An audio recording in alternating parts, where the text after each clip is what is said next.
Well, ladies and gentlemen, today is October the 15th, Sunday, and you can see this one here with his butt to me here. He's the one that was down in the bush for 5 days that we skidded out on the hood of a truck with an ATV yesterday.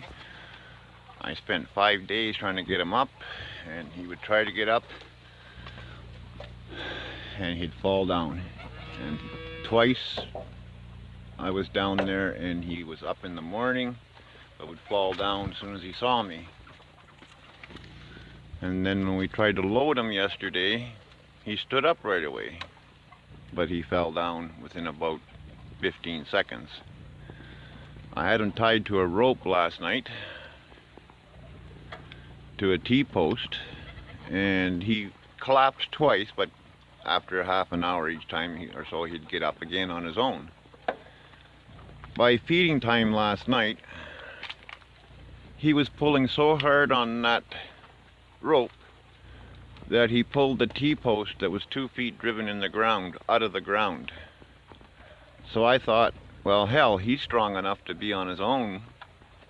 Mind you, he had 2 of those Tylenols throughout the day, one in the morning and one just before I towed him up. And as you recall, you know, once we got him up here, he laid on the hood there of the truck, the hood of the truck there that we skidded him up on. He laid there for about 10 minutes before we rolled him off of it.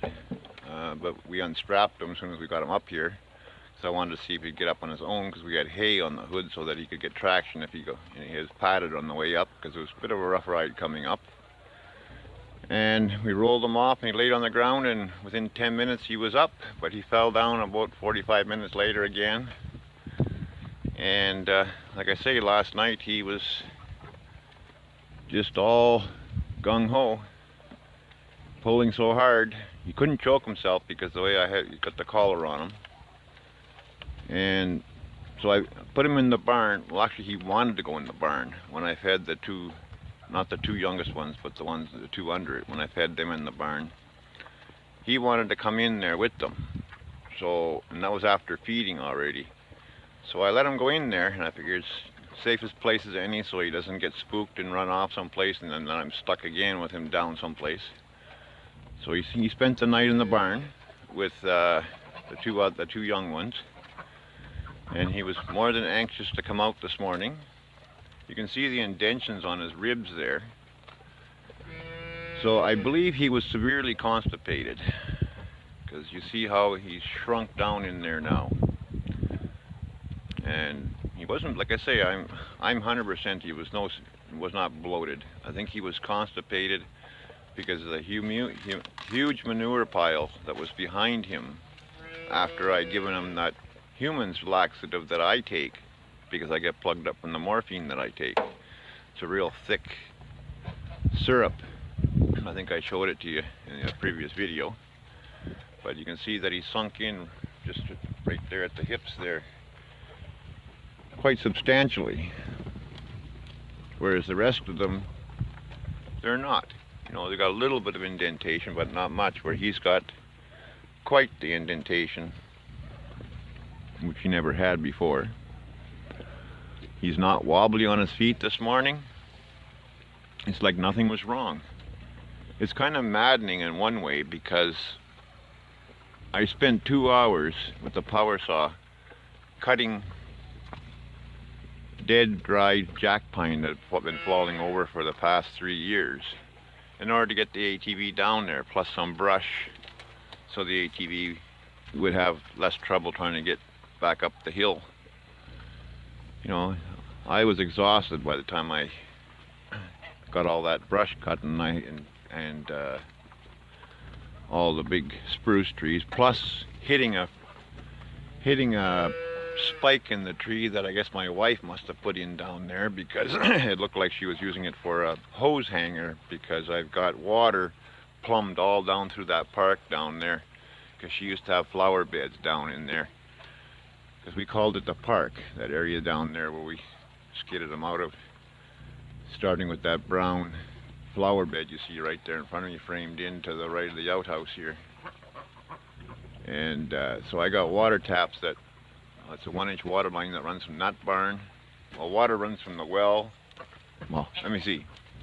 Water runs from the root cellar up there and hydro down to this barn, cuts over, goes to that barn, and then it's all heat trace when they come out of the ground. And then there's a 1-inch surface line, that's the main pipeline that runs down about 100 feet down into the bush, and then makes a left turn and goes to the far corner over there. And there's several T's in that 1-inch line down to 1/2-inch line to taps that were mounted on trees. Well, they're still mounted on trees. They still work to this day. I just didn't turn them on this summer because then I got to bleed them out. At the end of that pipeline over there, the last line drains the whole system. Other than opening each tap in separately on the branches to clear those lines out. I don't need to use any air or nothing, just open the valve and that's it. It's emptied out. And I break the union right at this building. And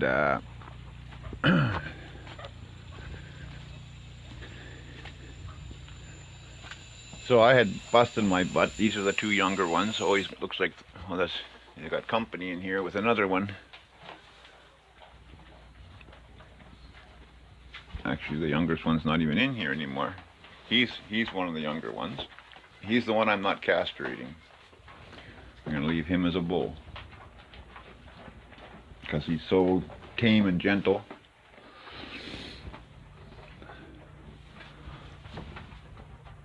Yeah, see, I castrated this one last night. You can see the band there. Oop, oop, oop.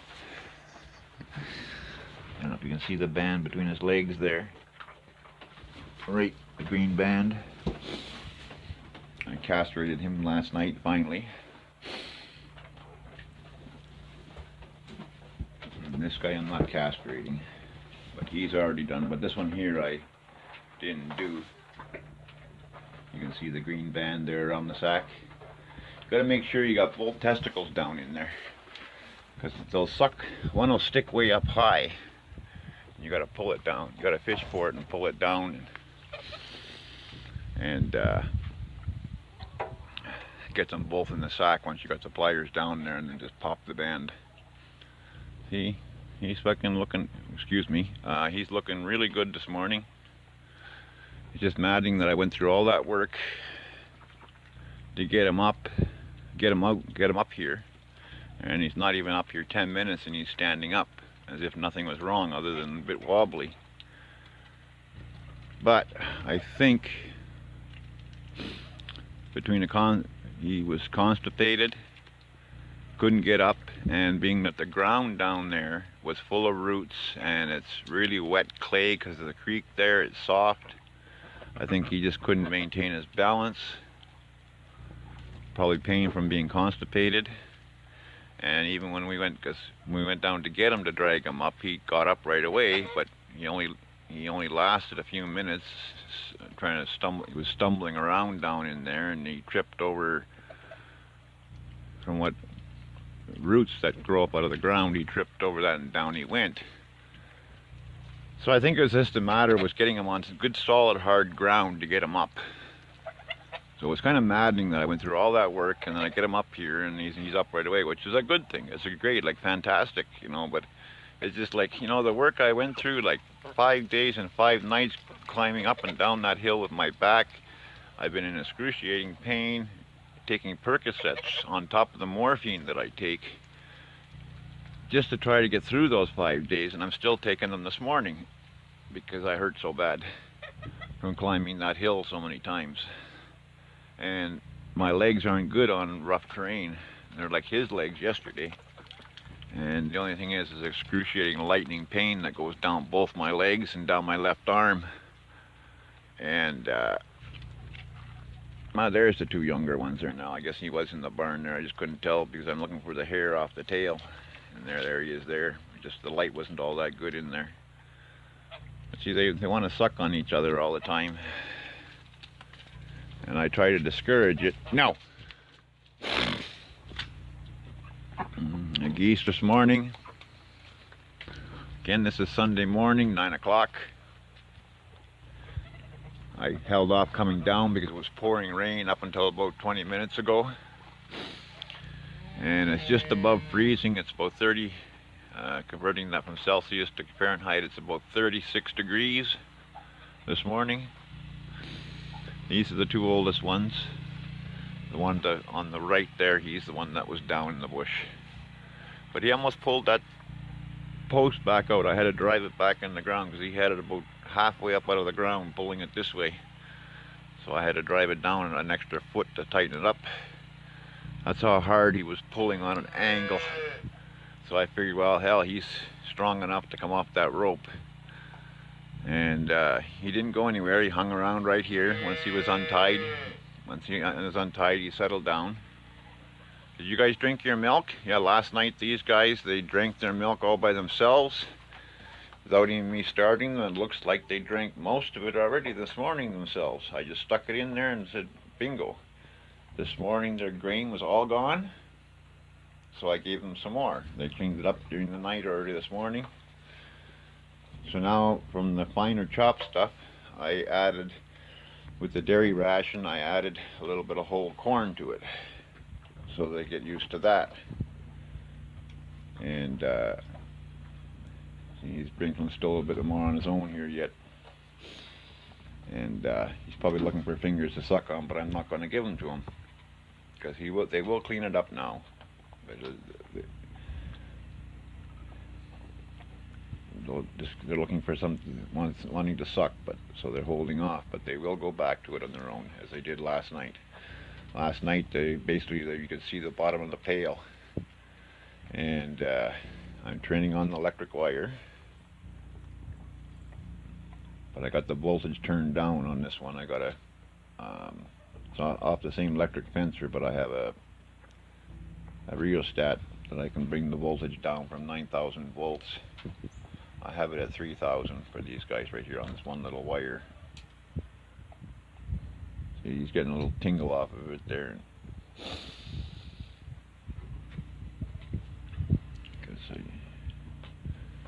And I'll gradually turn the power up on it as they test it. Just get them used to that. It bites. Like that pail was 3/4 full when I gave it to them, and I just lifted the pail over the electric wire, sat it in there, and I walked away. And now I come back, and I came back and they were drinking, and I walked away right away so that they wouldn't get distracted. So it's just about gone. There's 8 liters of milk in there total. So he's eating that one's eating the grain. He even took a mouthful of grain.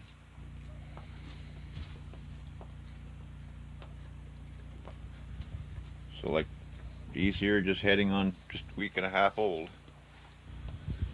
And in 2 days I pick up 3 more, and one's a beautiful heifer, limo cross with Holstein, which I'm going to keep to breed for beef cattle because it's a beautiful black, all black.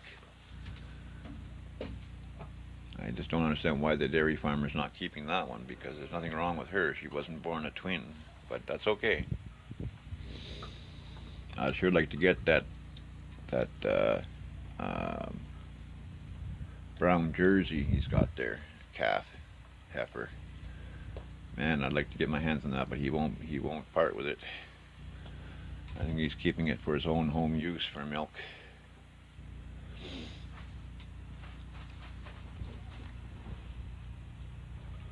Because that heifer there, it was born twins with this bull, and it's got that birth defect, as I've talked about many times before.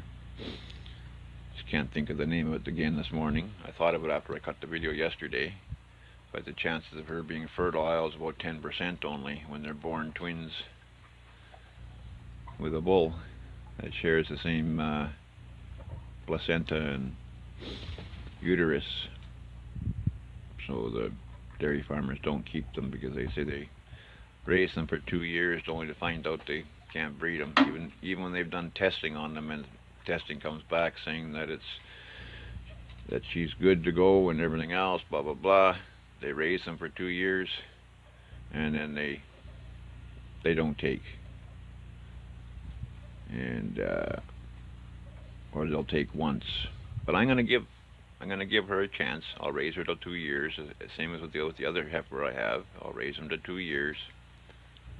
Probably a year and a half. Year and a half I'll raise them to. Year and a half I'll raise them to, and then try and see if I can breed her. The two heifers that I have right now, but that limo cross, that one for sure, being she's going to be a good heifer, that one she'll be 2 years old before I even attempt to breed her, and that's why I'm going to keep that one bull that I showed you that I'm not going to castrate unless I get a limo cross bull, and then I will not castrate that one, and then I'll butcher this one, because meat is still good if you don't castrate. Like, it's just the whole means behind castrating just so they're easier to handle, that's all. And dehorning them nowadays, I dehorn all these and it's just done with a paste. It's not no branding iron or anything like that anymore. It's just a paste you just smear on. Right, you shave the head where the horns are and you smear the paste on there, and that's it. No hot scalding iron anymore.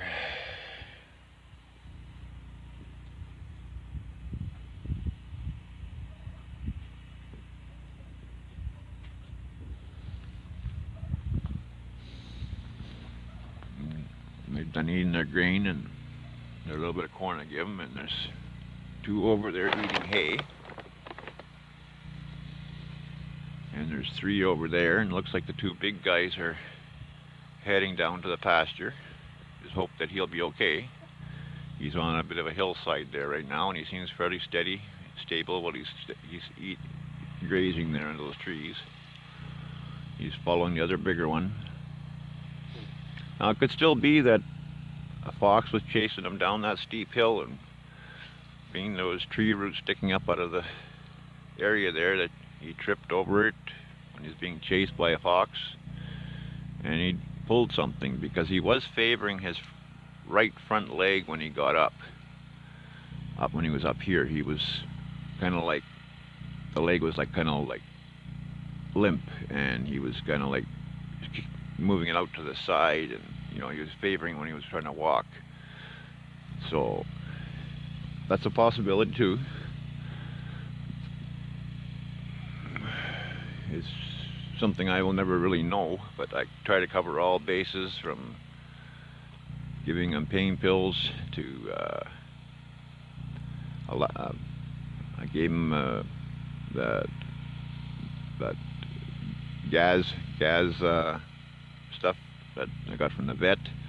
That's all it says on it. It's also good for constipation, but it didn't seem to increase his dumps. But when I gave him that syrup stuff of mine, within 4 or 5 hours, he loaded up his back end there in a mountain.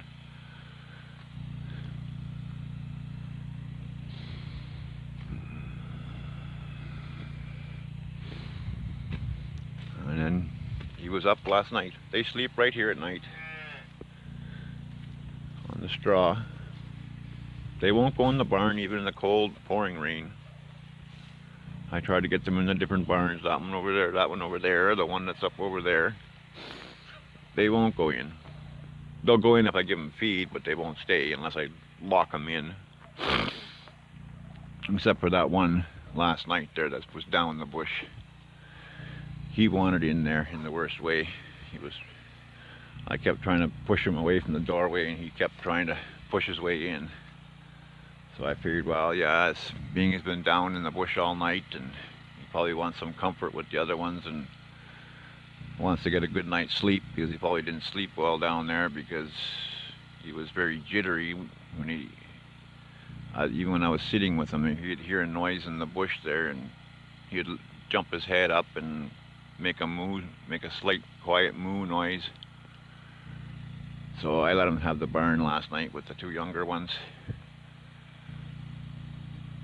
Little softy, eh? But no, he seems to be doing fine. He's the one there that's on the hillside there, dead center of everybody, heading up to that poplar tree. He's on a hill there, so he seems fine. At least if he goes down that way, I can drive down there with my truck. It's all field. If he goes down in that field down there, or even in the bush line there, I can always drive right to the bush line. I can drive on the hydro line from either end, because I have a roadway at that end of the property, and at that end I just have a bad crossing there. The culvert's been washed out, till I can rent a mini excavator and fix it there. But just no money to do it. There's a bit of a hole there. I was afraid that the calves were going to fall in there, but they got a well-beaten path around it. And so they seem to be doing fine. So it looks like it's going to turn out to be a sunny day. The clouds are clearing, but we did have rain. At 2:30 this morning when I came outside, it wasn't raining. It was a little chilly, but it wasn't raining. But when I came out at 5 o'clock, it was pouring rain. And yeah, that brown mineral block, they had both those blocks since the beginning of summer, and they've been devouring that brown one because it's got other minerals and salt in it. There's a whole bunch of minerals in it. They've been devouring that one. They've been licking on the regular salt one too, but mainly they've been kicking the heck out of the brown one. And I've always found every year I've had cattle that brown one is the most favored one. But I give them both, so they have choice which one they want. If they need more salt, then they go for the blue one. If they need salt and minerals, then they go for that one. Hey, cut it out over there. Hey! Hey! Hey!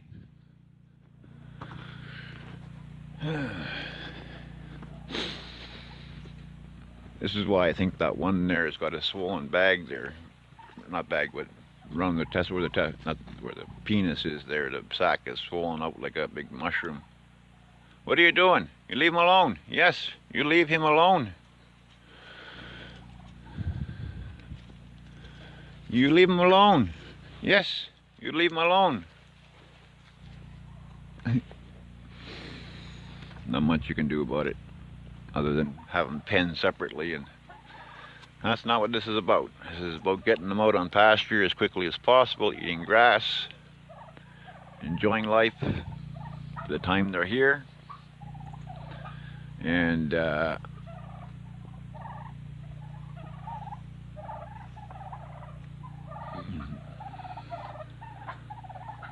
just give them a little bit of grain so that they know where home is. Because like I say, they can travel this hydro line for 7 miles before they hit anything. And yeah, he's still going at it this morning. Oh well. I've tried before to break them, but it's no use. I've even tried putting a strap around them with a piece of rubber, and they just seem to grab it with their teeth and pull it forward or backwards no matter what you do. So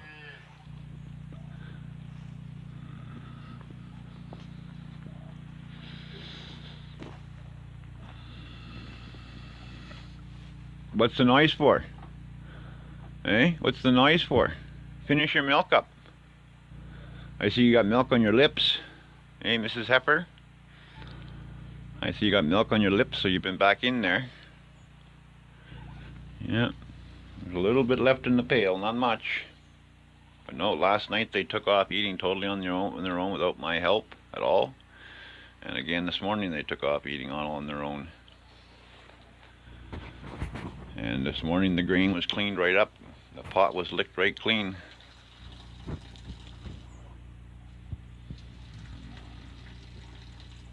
Like that half a coffee can was in there. Well, it's probably 3/4 of a coffee can of chopped corn and dairy ration mixed, because I was using chopped corn, but it's so dusty they'd get in their nose and they get turned off from it. Then I'd wet it down, and then it would stick tight together, and they would try to lick it to get it broken up, and they wouldn't know how to break it up. This way here, they just take their tongue or their lips and they can pick it up. So I've been more successful with it like that. And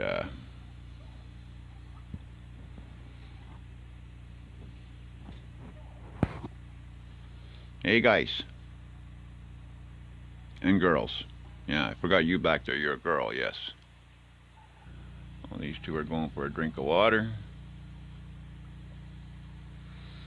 Yeah, yesterday morning that water trough was frozen solid. I'll have to get the electric heater out pretty soon. One's drinking the water from the rain this morning, sitting on top of the drum.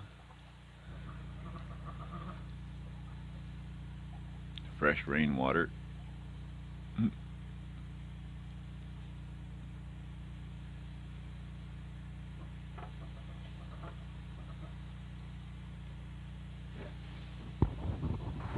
Just if I can zoom in here a little bit more here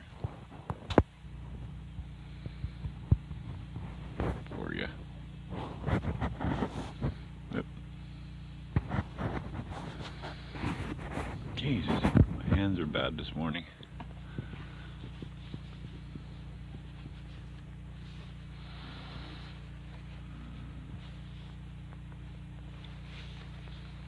Everybody's all had their morning grain. They don't get much, just enough that they know to be here in the morning, and enough to know to be here at night. And then once they're here, by the time I go up the hill with the truck, they're bedded down on the straw here most nights by the time I leave with the truck. And you know, my truck is parked right by their bedding right there, and in the dark, starting my truck up, they don't even move. They just stay. They're used to it, so they just stay laying there.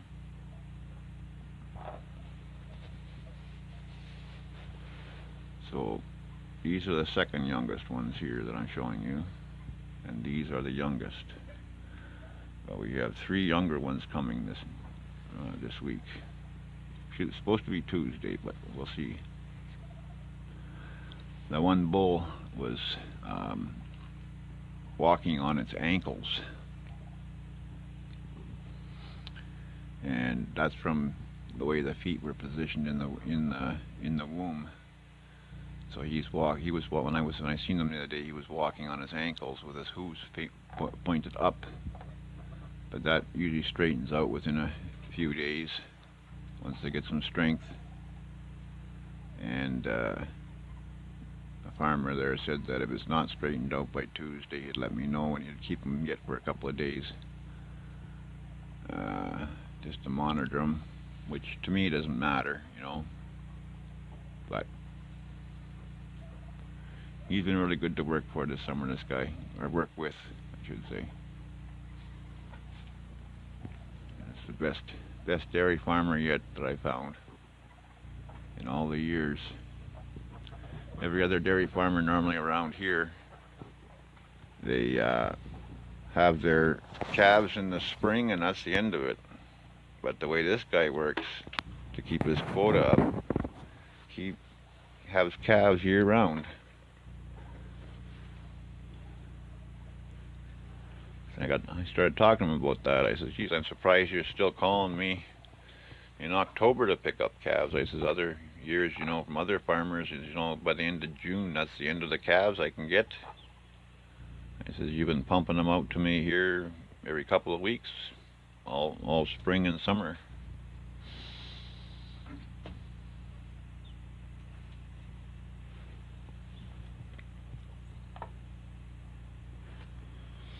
Just because I want to get you guys on film here, showing that you're drinking on your own, you just won't do it now, eh? I should have started the filming earlier when I first gave it to you, but I was trying to make everybody happy at the same time, because big guys were squawking for food, and The medium guys were squawking for food, and you were squawking for food, and I tried to get to everybody so there's no stampede or pushing and shoving going on. Boy, that guy's really thirsty over there. He's still in the water tank. He was in the barn all night, but they got an automatic water bowl in there mounted on the wall. And I know they drink out of it because I've seen them. There's the other guy. I don't know if you can see down through the brush down there. I'm hoping this fall to cut this brush out so I can see the pasture, what's going on. There's one already way down there now. They went up to my right here, up to that poplar tree, and then went back down the hill. I want to cut all this scrub brush out of here this fall yet, but things like that bull being down in the bush there for 5 days basically stops everything I'm trying to get done. But I want to cut all this brush out because I want them to be able to see at night anything coming, any predators coming and stuff like that. And I want to be able to see out there so that if something is out there, I see it right away instead of in between brush. I was going to cut it last fall too, but never had a chance. And this summer, or this fall and spring, I was busy cutting that back survey line open again because it had grown in so thick. And I still haven't cut from the bottom of the ravine out to the road. I haven't cut that part yet because it's all uphill, steep uphill out to the road. And you're still trying to get the last little bit of corn that's in there, eh? Even though you had your corn inside the barn. So I feed these two in the morning in the barn. Oops, sorry about that. Trying to get zoomed out here and I stuck my head under the lens on the stupid phone.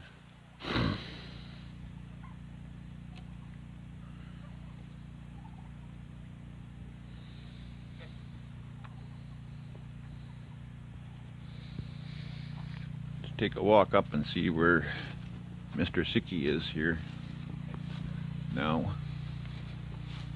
Oh shit, I left the gate down here and I got this guy wandering out, but that's okay.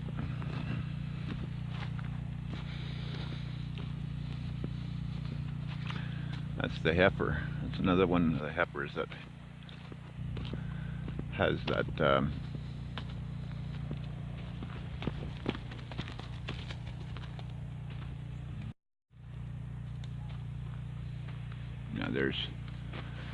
there's the one that was down in the bush for 5 days right there. On the hillside. I just hope he doesn't go too far. He's got lots of grass in amongst there to eat and just in front of him. And he doesn't seem to be following the rest of them that went out, so I think he's wanting to stay put. Yeah, he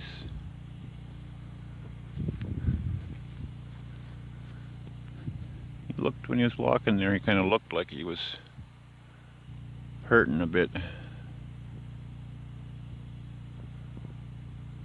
When he was just taking a few steps forward there. Because he didn't follow the rest down into the valley wherever they went to. The other big guy. He's probably out in the middle of the pasture. Because they don't stick around long once.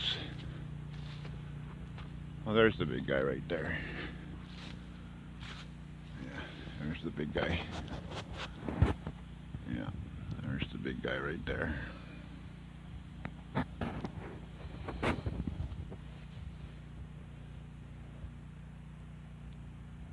Cabs all over. Oh, he's coming up the hill there.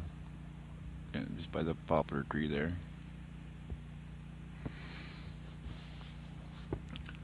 Just trying to watch how he's walking. I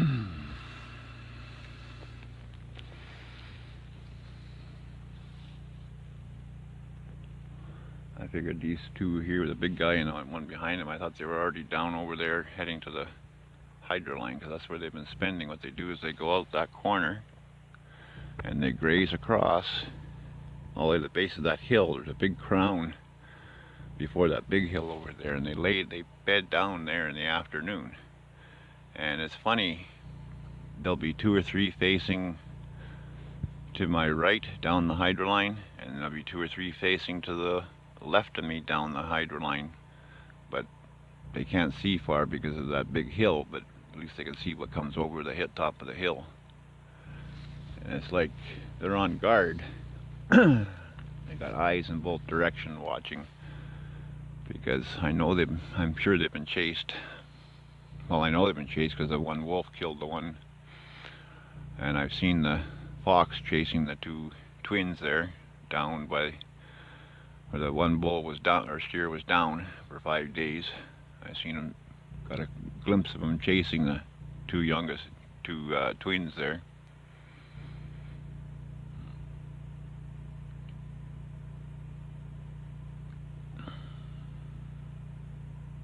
Yeah, there's 3 right in front of me here.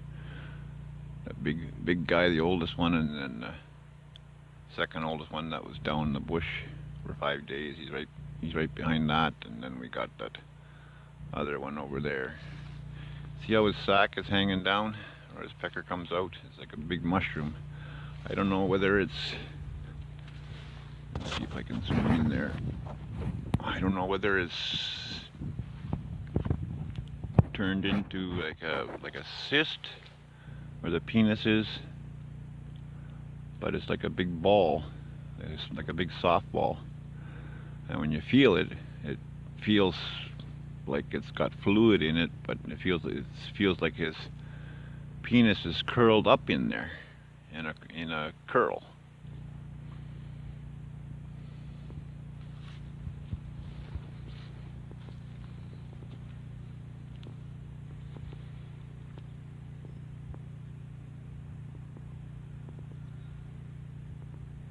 You can kind of see it's got that tuft of hair that comes out where the penis comes out. And you can see between his legs it's sort of hanging down. And yeah, there's a sideways shot. See how it's hanging down where his pecker comes out? It looks like a big tuft of hair, but it's not. It's just, it's the skin and everything. And when I was talking to the dairy farmer, showed him the pictures, he was suggesting maybe lancing it. And that's what I was already thinking myself too, but being I've never seen that before, I'm a little bit leery. And it hasn't gotten any bigger, and I think it just basically built up fluid from being sucked on by the others. And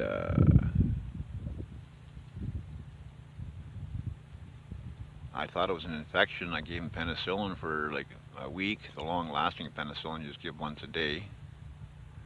It's a pink color, and it didn't seem to change anything, so I stopped.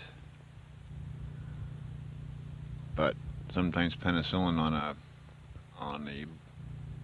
a cyst or a boil like that, just like a human, you get the boil that's retains fluid. I know I've had them inside my mouth and and it just, you can't even chew because it's so big, and I just take a razor blade and lance it myself in my mouth. And other people have had it on the side of their faces and in different places in their body, and it's just fluid. And I've had dogs like that, and I've lanced them, but for what this is on the penis there, I know it's not going to hurt nothing if I lance it, because I'm not going to lance into the penis, but the dairy farmer made a joke and said you might take off more than you want, but basically you just lance it open and let it drain. But it doesn't seem to be bothering him or nothing like that, and he's eating properly, no fever, nothing. I've been monitoring him every few days. You can see it hanging down. I can't zoom any closer than that. If I go over the fence here, they'll run.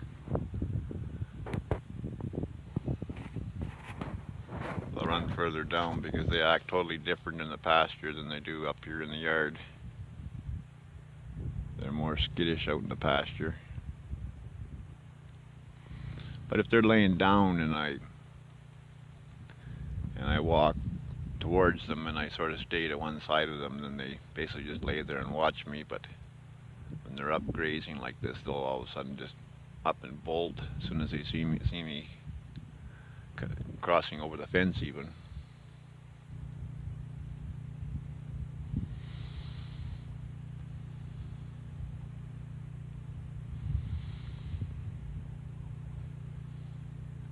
Yeah, I like to do long videos because I hate these people that do these 10-minute videos. You know, you just get comfy on the couch and relax and get yourself in a nice position and put a video on, and it's like, geez, you don't even get a chance to finish a cigarette and the video's over already. And it's like they leave so much out. You know, it's like, okay, well, why did that happen? And why did this happen? Why did that happen? And in the comment section, there's always hundreds of questions. It's because not enough is said. And in some videos, too much is said. And sometimes maybe I say too much. Ramble on, but you know, people that haven't got a clue of what's going on in the homestead business and different things and sicknesses and deaths and stuff like that, they don't understand it. You know, the animal dies and they think, oh, you were cruel to it or you didn't look after it. Well, you know what? When you got tons of animals like this, all kinds of stuff happens. All kinds of stuff happens. And you have no control over it, no matter how well you look after them.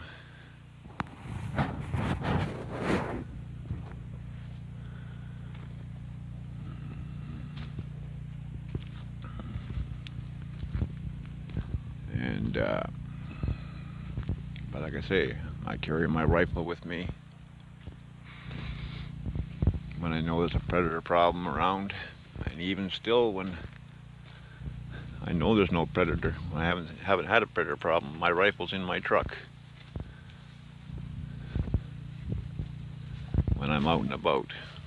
And being I can't walk good, my truck is with me all the time, or I'm on the lawn tractor cruising the pastures. Geez, I just put fresh bedding in there for you guys yesterday afternoon and you got it wet already.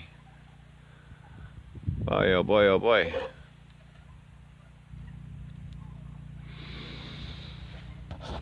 I'm going to open this up in case they want to come outside today.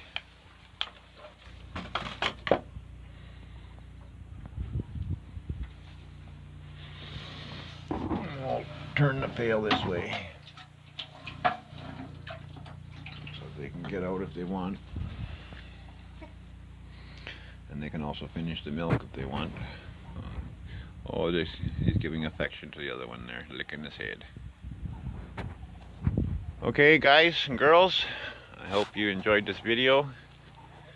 And remember, there's PayPal donation, a link to my PayPal account if you'd like to donate to help support, to house and feed these guys, to help feed families and people in need. And I want to, first of all, thank the many that have already done so. And there's also my Patreon thing as well, but the PayPal one has been the most popular. So, and I want to send an extended thank you to all those people that have done so already. Okay, have a great Sunday, and God bless.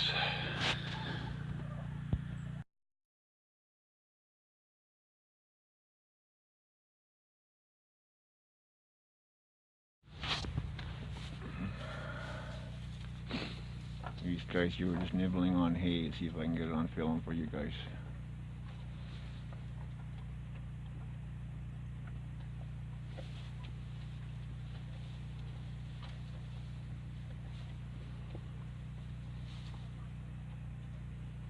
These are the youngest babies, 2 weeks old.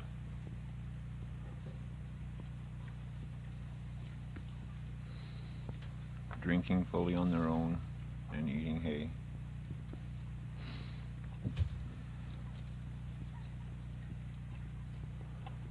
soon time to turn them loose on pasture this week, because I got 3 more coming.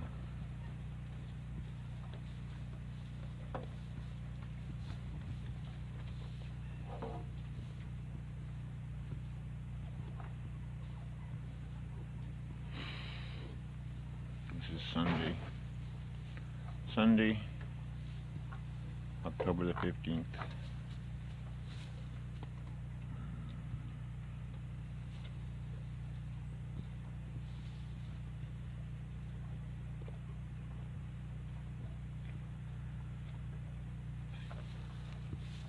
Bull is on the right and the heifer is on the left.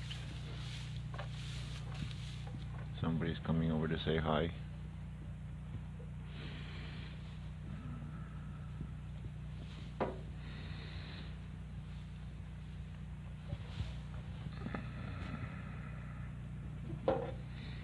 The other guys like to come over and steal their hay, even though they got their own pile of hay, whole roll of hay over at the other end.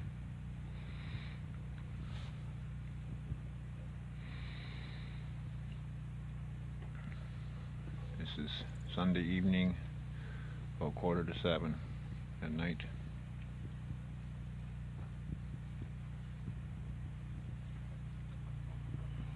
You notice I got the electric wire there, training them to the wire.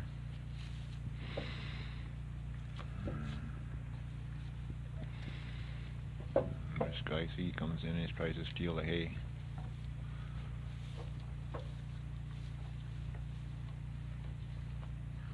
When they have their own hay over at the other side there, I put the whole roll in there this afternoon. Even though they got pasture, they can still eat. They spent all day out in pasture, and then they come in about 5 o'clock, and they were standing around eating hay up here.